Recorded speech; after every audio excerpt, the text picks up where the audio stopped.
आपला जिल्हा, आपली बातमी सर्वात पहिले.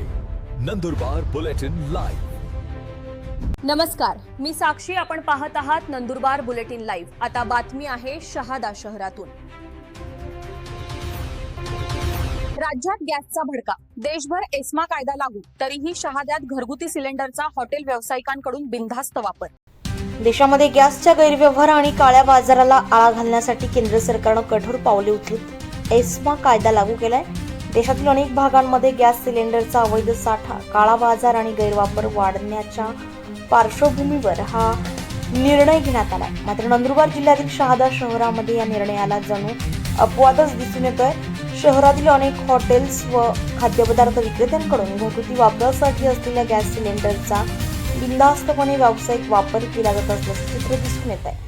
घरगुती गॅस सिलेंडर हा सामान्य नागरिकांच्या वापरासाठी अनुदानावर उपलब्ध असतो. मात्र काही व्यावसायिकांकडून त्याचा सर्रास वापर होत असताना सर्वसामान्य नागरिकांना वेळेवर गॅस उपलब्ध होण्यावर परिणाम होण्याची शक्यता व्यक्त केली जाते. अशा प्रकारच्या गैरवापरामुळे गॅसचा तुटवडा निर्माण होऊन सामान्य जनतेच्या चुलीवर त्याचे गंभीर परिणाम होऊ शकतात, अशी भीती व्यक्त होते. या पार्श्वभूमीवर प्रशासनानं वेळीच लक्ष देऊन हॉटेल व्यावसायिकांकडून होणाऱ्या घरगुती गॅस सिलेंडरच्या अवैध वापरावर तातडीने अंकुश आणावा, अशी मागणी नागरिकांकडून होती आहे. Bureau news, Nandurbar bulletin live, Nandurbar. रोजच्या ताज्या घडामोडींसाठी पाहत राहा नंदुरबार बुलेटिन लाईव्ह. आपला जिल्हा, आपली बातमी. चॅनलला सबस्क्राईब, शेअर करा.